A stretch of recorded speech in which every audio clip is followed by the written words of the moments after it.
Okay, what's going on, everybody? Welcome back to Secrets of Role Mangging for our Horror on the Orient Express campaign. I know I said I wasn't going to do this, but I changed my mind because I like talking about this shit. You all know that. Okay, so there's not really much for me to say about the short session that we did. Most of this Secrets is going to be about what's coming next. Yeah, so for the Doom Train, as I said, I was going to have Mr. Butters. I needed to incentivize the players to check out the train some more, and I don't think I could have done that with Mr. Butters just being like, hey, you should fuck around with this train some more. Just, you should run it for a while, see what happens.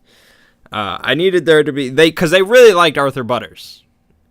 It doesn't seem like it because they shot him, but they liked him. So I think if there was some danger to him, but it's tricky. It's a tricky scenario. It's not the greatest side scenario ever written because it's like, how do you make it seem like this guy didn't just explode? I can kind of agree with their assumptions that for all intents and purposes, it doesn't look good. It doesn't look like it's worth investigating. In any horror movie ever, it'd be like, yeah, this shit makes people explode. Why would I touch it? So, yeah, not the greatest thing. So I really needed to push them. And, it comes down to just, are they willing to just accept that? And I actually said to them at some point, I was like, I said, like, in the mass campaign, at no point did I include any object that just instantly kills somebody. And I don't think I would ever include something like that. And Ziggy's like, well, I'm not trying to go off prior knowledge. I'm just trying to think of what my character would do. And I'm just like, come on, man. So yeah, Arthur Butters had to go into the dream, or into the other dimension. And so they followed eventually, except for Britchard. Just couldn't do it.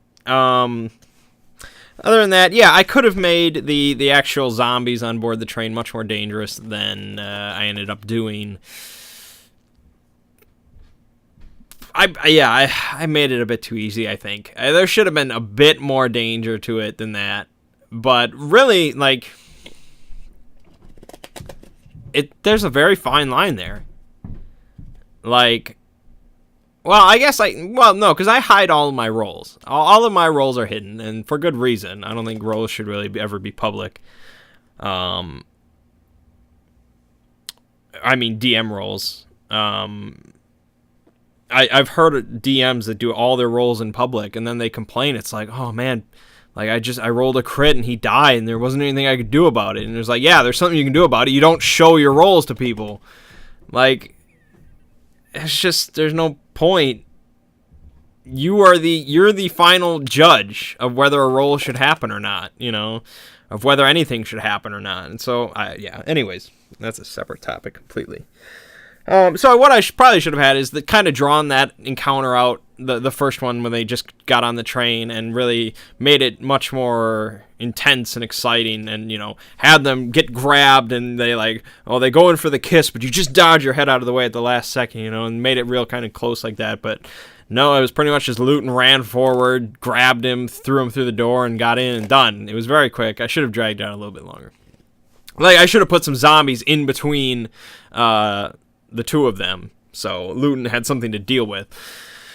But I guess it worked out. Okay,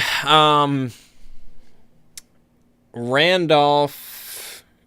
Yeah, I mean, I think they could pretty much tell that Randolph was insane, but he was there pretty much the only way home. Like I said, they might have been able to figure it out, but I think they would have just gotten real. They would have just tried all sorts of stupid bullshit, and then finally I would have had to come in with Mr. Butters and be like, well, what if we, do this? And there's something different about this model. It would have just dragged the whole thing out. So I'm glad they kept him alive. And they probably would have never figured out on their own that the model train set was missing ramps. Like, they would have never thought of that. I highly doubt it. So thankfully Mr. Butters was there, because otherwise it would have had to have been Stanley, and it would have just been but again, kind of indication it wasn't the greatest written scenario, but that's all right. That's all right. It was memorable, I think. They'll remember the Doom Train, I'm pretty sure. But yeah, man, really funny that everybody else aboard that train except for the two of them died. Like the two people that they supposedly came to rescue, the guy that, responsible for the whole thing, all the passengers, everybody died. Oh my gosh. Okay, so then the next time we get together, we should have the whole group, and they'll finally board the Orient Express. And so, as I mentioned before, they're all going to be seated in the same compartment, or the same carriage. I mean, the same passenger car. And this would be, the same. No matter how many were in the group, that's how it's going to be. So since there's 5 of them, there'll be 5 compartments. They'll each have their own room, and I'll make it a point that, like, this is the train that you'll be on for the rest of, like, the campaign, so make it your own, make these rooms your own, do whatever you wish with them, to an extent, I guess. And they'll get to meet their conductor,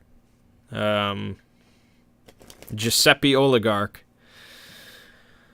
And again, like I said before, I need to kind of make it seem like this guy is an NPC from the book. This is just the conductor that's listed in the book. I'm sure there'll be mention. Well, again, Ziggy will know that it's Golk. There's not much I can do about that. But hopefully he can kind of keep a lid on it a little bit, because it's funnier that way when they finally have this horrible realization that this guy that they've been chatting with and telling them stuff and all that is meta game realization that it's basically Golk. We'll see how that all goes around. It's not like they're going to do anything to him once they do realize, because, what can you really do? So yeah, he'll be a good guy. That'll be fun. And so when they first get on the Orient Express that evening, hold on.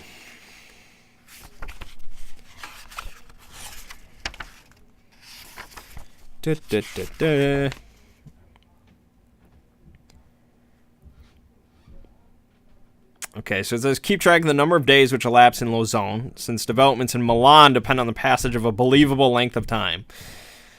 The Orient Express stands ready to depart from Paris Gare de Lyon station around midnight. It is an exhilarating moment, the shining blue and gold train at the platform, the staff in their perfect button coats gently ushering the passengers aboard. A band plays, and the general Man, that's a word. Wow. I'm gonna have to look up how to pronounce that word.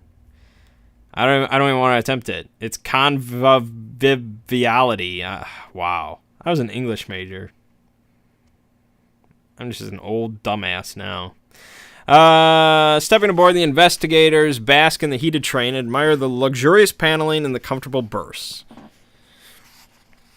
Those boarding making themselves a brilliant assembly, but especially tonight, a large crowd is gathered on the platform, throwing roses at a vibrant young woman. She is Caterina Cavallaro, the Italian soprano whom Veronique Lorien praised so highly, and her many Parisian admirers are seeing her off. She came off stage at L'Opera a little more than an hour ago, and now she is on her way to Teatro alla Scala, Milan's famous opera house, to perform the title role in Verdi's Ada. Signorina Cavallaro is still excited after the performance and about her journey to her beloved Milan. She and her friends sit up in the salon car, drinking and laughing. The investigators may join them and will be welcomed as if they were old friends. Some of the express staff discreetly hover about at her invitation. Cavallaro's compartment proves to be next to the investigators. She speaks to them in glowing terms of the beauty and generosity of Milan. She promises to show them the city, to take them to the Last Supper. She even insists on booking rooms for them at the most beautifully situated hotel in the world, in the Galleria Vittorio Emanuele. At about 2 a.m, Cavallaro sways to her feet and says she'll be back in a moment. 15 minutes later, she sweeps in dressed in a silver gown, eyes heavily darkened with mascara, with an ankh on her chain about her neck. And I'll mention it's an ankh specifically, so it really creeps him out. She announces that she would like to sing them the aria she will be performing 3 nights from now. Blah, blah, blah, blah, blah. And she goes on and talks about the aria. And she performs it. Caballero explores the very limits of human song and the human soul. Okay. And there's thunderous applause. And she offers them front row tickets for opening night in gratitude for their company. Opening night is 3 days away. And we will use the exact date, as it suggests. So they will have a time limit in Lausanne. Caterina reminds them that she will book them rooms in a hotel in the Galleria, the very center of Milan. With that and a domani, she goes off to bed. No one tonight knows it, but that was her swan song. A cruel fate awaits her in Milan. Of course, it's called Cthulhu. Okay, so then a high-stakes game of cards evolves in one corner, and there's drinks and all that. And then eventually investigators find their bed, and they're all they've had alcohol in them, they have a good time, and they all quickly snooze away into the dreamlands. So we'll do the introduction with Giuseppe, and we'll do the opera thing, and we'll talk about how they have a good time, and the drink and food is just beyond compare, and so on and so forth. And then they fall asleep. We'll do the Dreamland stuff. I'll be doing the Dreamland stuff up to a set point because I'd like them to get to Lausanne. That's how it basically breaks apart, is you do a bit of Dreamlands and then you go back to the real world, and they kind of eagerly look forward to when they go to sleep because, it's a whole different thing. I think we will break it off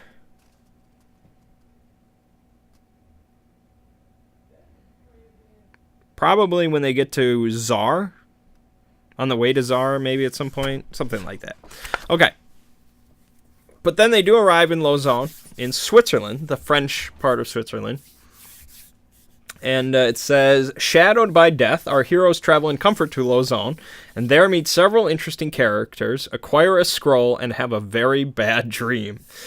Yes, that is precisely correct. Okay.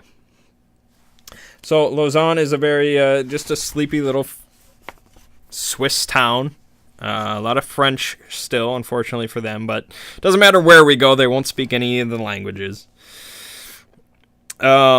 Here's the interesting, there's a little section here that says, events in Lausanne in 1923. The Conference of Lausanne is currently being held in Lausanne, attended by representatives from Turkey, Britain, Italy, and France. Its purpose and eventual outcome is the Treaty of Lausanne, which will in effect establish the Republic of Turkey and write finis to the Ottoman Empire.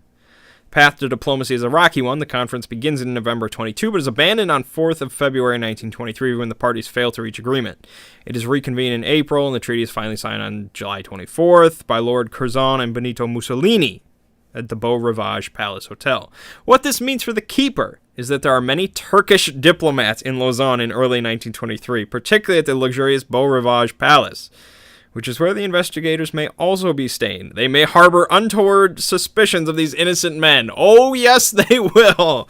Oh, my gosh. They're already so suspicious of Turks. Like, every train they get on, somebody's like, can I roll a spot hidden to see if there's any Turks? And it's just like, oh, my gosh. Yeah, so that will definitely be utilized in this campaign. I apologize to any Turks out there that are being discriminated against in this campaign, but I didn't write the book, man. Okay, so yes, the person that they are there to see is a man by the name of Edgar Wellington, who is a taxidermist.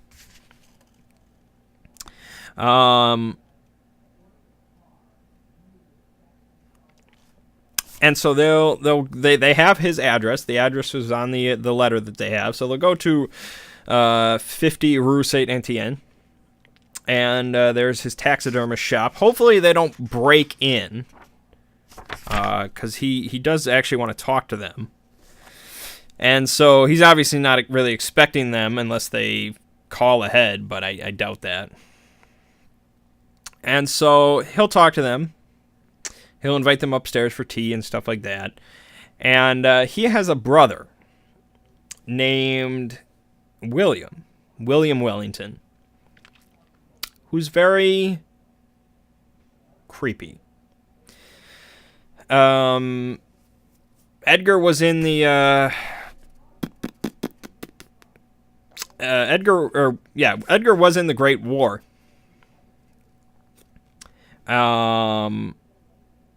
With his brother. They were both in the Great War, so that should appeal to Killian a little bit. He should find some camaraderie there. But the war unbalanced Edgar and burdened William, his brother, with permanent physical injuries. Head wounds left him mute and paralyzed the muscles in his eyes so that he now can only stare straight ahead. He must move his head to focus on something moving, rather like a panning camera. Several metal plates which replace portions of his skull were surgically inserted under difficult conditions and now distort the shape of his head. William's injuries and low sanity have left him docile and unemotional. He goes through the motions of life mechanically and appears content to do so. He's not meant to be a major player in this vignette. He should be used to unsettle and disturb the players. Yeah. So he's basically much like the Lorians, where I just use him to creep them the hell out. He's completely harmless in every way, but they don't know that. Okay, so of course they will bring up the topic of the scrolls, which he does have, and he's looking to sell them. Because he needs some money. Taxidermy, not that lucrative. So he's looking to get some money from selling these apparently valuable scrolls. And he acquired them during the war, trading it from a Frenchman in exchange for rations and cigarettes. The owner was named Raoul Malone, who said only that it had been in his family for some time. Raoul was a descendant of Louis Malone, the captain in charge of the raid on Fenelix Mansion. There's your connection. And he's going to tell them some lies about the scrolls and stuff like that, but nothing really major. He does have the scrolls, and he is looking to sell them. What they all really don't know is that he's basically going to sell them the fake scrolls. That will never happen. He will die. He will die long before that happens, but that's his intention. So it doesn't really matter what his intentions are. Sorry. So his price is okay. So his starting price is £250 sterling, which is quite a bit. They can afford it if they want to. They might just kill him for it, but that would fuck up almost everything. I'd have to completely scrap the whole section. But that would be interesting, I guess, because then they would never get the scrolls. If they kill him, they will never get the scrolls. So if they start talking about killing him, and one of the players really, really dissuades them from doing so, maybe they know too much. I don't know. Anyways. Okay, so unfortunately, the investigators are not the only party interested in purchasing the scrolls. There's another man. There's another man there, whose name is the Duke. Hold on, Duke Jean Florestan de Sante. Okay, this is really interesting. There is a short novel named A Rebord, which translates to Against Nature in French. The novel was written in 1888 or sometime around there. And the novel is about a Frenchman by the name of Duc de Sante. And I attempted to read parts of this short novel, but it's real boring. Because it was completely confusing. I didn't really get it, but I read a bunch of summaries. So that's like the same thing, really. It's about, I guess at the time, a very popular style of writing and novelization was called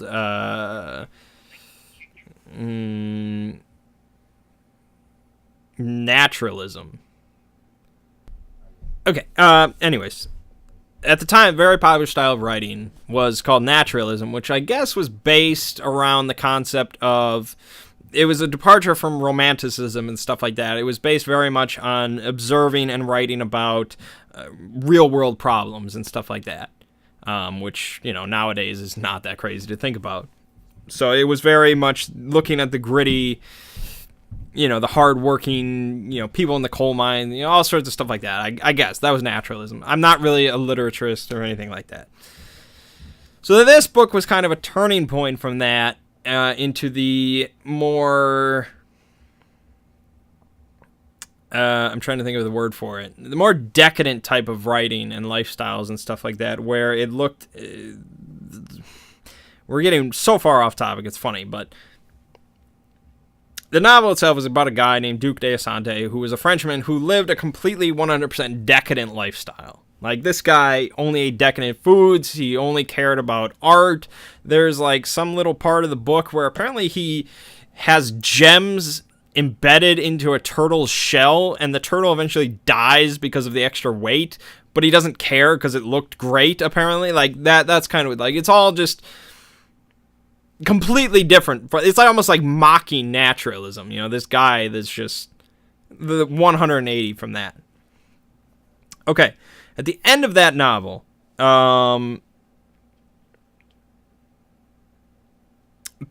he's lived this completely decadent lifestyle, completely unhealthy lifestyle with all the food and stuff and drinks that he consumes.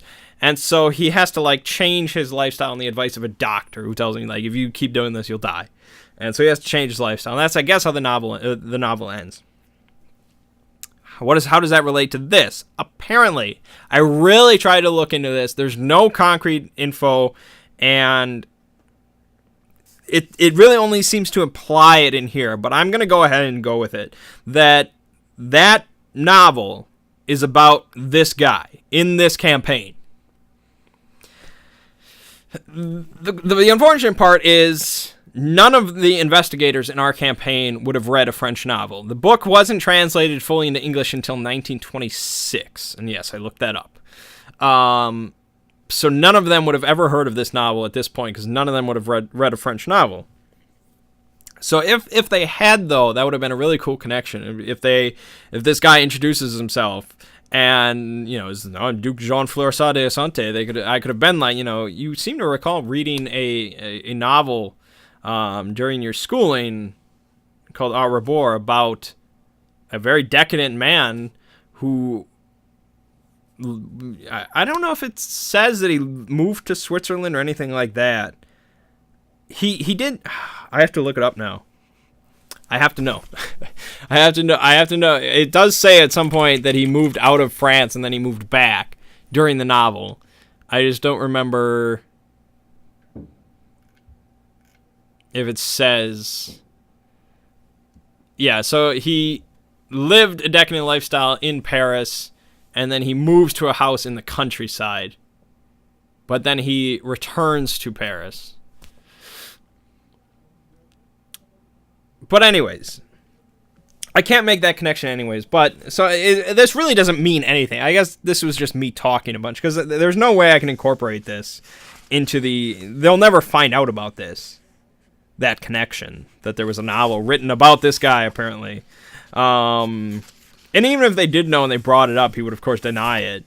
He's like, just, we have the same name. How fascinating. Blah, blah, blah. But if they didn't believe him and they knew about the connection, that would be really interesting, because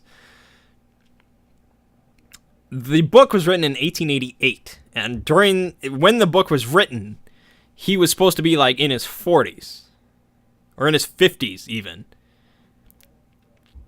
And so if it were the same guy, if this book was written about this guy, this Duke that they're going to be talking to, who looks 40, he would have to be 90, for that book to be about him, or 80 or something like that. The thing is, he is 90. He actually is, because this guy is not at all what he seems. So that would have been an awesome kind of way to connect all that, for them to kind of, really act suspicious around this guy. They probably will regardless, but I thought that was really interesting. Like, I never expected to see a connection like that in a Call of Cthulhu campaign to an 1800 French decadent novel. Like, okay. Really interesting, though. Maybe you don't find it interesting. Okay, so yes, the Duke is also interested in the scroll for much more nefarious purposes. But Edgar describes the Duke as an amateur occultist like himself. And so they all agree that they're going to meet at the local cafe, Le Chat Noir, the Black Cat, because that's not suspicious. Because they're the Duke and Edgar and another guy are part of a little club called the 730 Club, which is an informal discussion group which meets on occasion in a local cafe, and it's just Duke, Edgar, and another guy. And so they all agree to meet there tonight, and he will bring the scroll. They'll all discuss it, and they'll have an open bid. And so during the day, Edgar says that he has some stuff to do. He has to retrieve the scroll from a bank and stuff like that. And the Duke volunteers to show the investigators around the town and give them a tour. And so they'll really get a chance to get to know the Duke and all of his utter lies. So what they make of the Duke is, we'll see. The Duke is he's a complete utter scoundrel. He's like one of the worst characters they'll meet in the campaign. He is a terrible human being, and he's a cultist in the Brother of the Skin. See, remember, at the end of that novel, he's like gonna die, basically, at a, not a great age. I guess around, well, it's still kind of young, 40s, 50s, whatever. He didn't want to die. And so, from 1880 onwards, the Duke became interested in the occult. Tiring of charlatans and tricksters, he sought out obscure texts which hinted at tangible powers and terrible realities. How it pleased him to pierce the lawful and ordered surface of nature to find true evil and corruption hidden beneath. He learned of the Brothers of the Skin. Enrolling in the cult, he promised much in order to gain power over his own flesh. The knowledge given to him by Selim Makrat allowed him to transcend his physical weakness. By replacing his own skin with the flesh of others, De Asante gained a form of immortality and a limited invulnerability. It has also transformed him into a monstrous parody of the human shape. Now his body sags and bulges unnaturally, and a multitude of keloid scars crisscross his entire frame, marks which he is careful to conceal in the waking world. So yeah, basically, if he's going to wear a lot of clothes, and I might just point that out, like, this guy is dressed very extensively and extravagantly.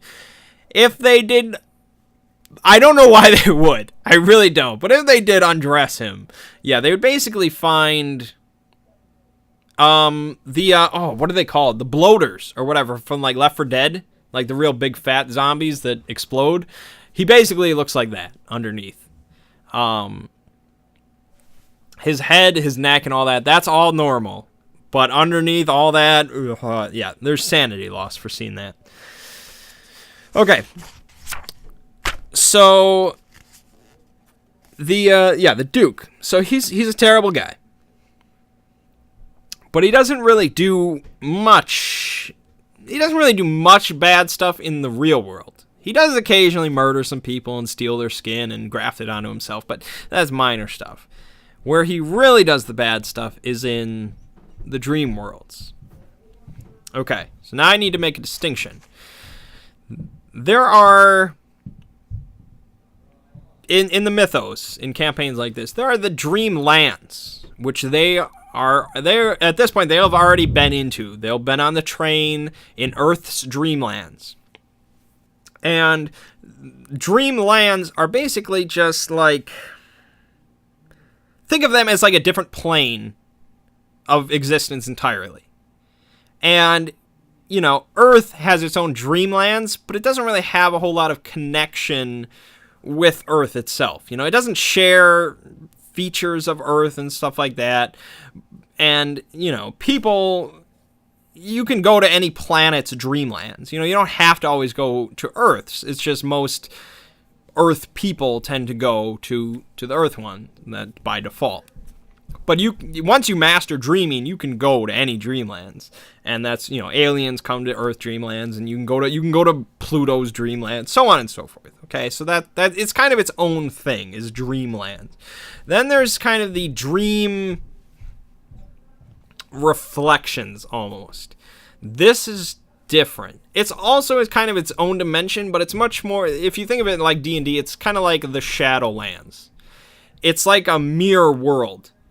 But dream is almost not even the real proper term, but it's still dreaming because you go there by falling asleep. So that's really the dream aspect of it, but it's much more nightmarish, I guess, than the dream lands tend to be. So how the dream reflections are built off of emotions in the real world, more or less. And basically, the number of people living in an area and how strong their emotions are at certain times and stuff like that tend to warp the reflections. So if you just had a little sleepy, dumpy town like Poissy or something like that, you have a town like that, or, any of those other little villages in France, probably doesn't have a dream reflection at all. Like, there's probably nothing there. But then you have, like, something like London or Paris, especially in the time after, like, the war. You have basically just a nightmare land. Like, because you have all these emotions that these people, thousands of people have felt during a war with, bombing and so much fear and chaos going on. That all carries over into the dream reflection. And so it mentions that the Duke, when he first started, delving into this, he first went to the dream reflection of Paris, and he barely survived. Like, he barely made it out of there with his, with his life, because it's so, like, I don't know if they'll ever do that, because I don't know how I can even come up with that, but yeah, don't go to something like that. Don't go to a big place. Now, something like Lausanne, which is kind of in mid-between, it has a stable dream reflection that's just like the town, but it's nightmarish. And so I don't know how long I want to make this whole video. I don't know how much they'll get to in the next session. I doubt they'll make it to the dream reflection of Lausanne in the next one with all the Dreamland stuff as well. But basically what's going to happen is they're going to go to the meeting at the Le Chat Noir, and the only guy that's going to show up is the third member that they haven't met yet. And this guy is basically just a dullard. Like, he's like a con man, basically. Like, he shows up, he tells them his life story, which takes hours, and then he says that he forgot his wallet and if they can pick up the tab. Like, that's what he does. And he's a friend of the Duke's, I guess, but I don't know how much he really knows about the Duke. He's just kind of buddies with him because they're both basically criminals. And so I think the Duke just told him, like, go here, distract these people. And so that's what he does. While they're being distracted, presumably, they might just ignore this guy and leave. The Duke is going to go to the taxidermist shop, to Edgar Wellington's shop, and Edgar is going to be dreaming at the time. Because the scroll is not in the real world. The scroll is in the dream world. It's hidden in the dream world. Only he knows where it is. And so the real scroll, he actually went to the trouble of making a fake scroll, which is in the real world. It's like under his bed. So the investigators might find that. They probably will, and they might be able to use that to trick the Duke later on or something like that. We'll see. So the real scroll is hidden in the dream reflection. So the Duke goes there while Edgar is sleeping, and he kills him in his sleep, trapping the dream Edgar in the reflection. Meaning, dream Edgar can never wake up ever again, because he's dead. So it's not a great fate. But the Duke's plan is basically to kill real Edgar, and then he's going to go into the dream reflection and, basically beat the info out of Dream Edgar. because in the dream reflection of Lausanne, the Duke is called the Prince, and he is the ruler of the entire dream reflection of Lausanne. Beyond jury, judge, and execute, he is everything, everybody bows down to the Prince, because if you go against him, he will, you can imagine, it's like your own hell, basically. So they're going to get some, amount of the drug, the dream drug that they can take to go to Dream Lausanne. We have to assume that they'll attempt to take it, because they do get to read the diary of Edgar Wellington, and it says that he hid the real scroll in Dream Lausanne. And so it's like, if they want the scroll, they are going to have to go into Dream Lausanne. They're going to have to inject this drug into themselves. So that'll be interesting. In Dream Lausanne, they're going to have a series of encounters. And there are 7 in total. 7 events that they'll just be walking the streets, and I'll just be reading these off to them that they experience. All of these events are foreshadowings of the rest of the campaign. And so one of them, basically a giant fissure opens up in the middle of the street, and icy wind blasts out, and the wind is so strong they can't even go down there. And this refers to the Trieste chapter. Another one, they see a group of grotesquely clothed people, masked, costumed as death, an angel, a medieval soldier, a lion, a Turk, an assassin, and a rustic lass and rustic lad. Okay, and they're whipping themselves while weeping tears of blood, and they chant in Latin, which really sucks, because then they don't tell you what they're chanting, so they're gonna ask, what are they saying in Latin? Finally, when so I'm gonna change that. I'm not gonna, because I don't know what they'd be saying. I don't even know what this refers to. So I'll just change it to an unknown language. Their bloody tears fall on the investigators from above and scald them. Yeah, it's weird. And this refers to the Venice chapter. Okay. Another one, one street is strewn with flowers and bulbs which give off clear, sweet smells. They are garlic plants. A spot hidden roll notes that no shadows exist in this street. And this refers to Fenelek, because he's a vampire. Another one, there's the Baba Yaga. Another one, a magician, loses all of his limbs and he's laughing maniacally. This refers to Professor Smith.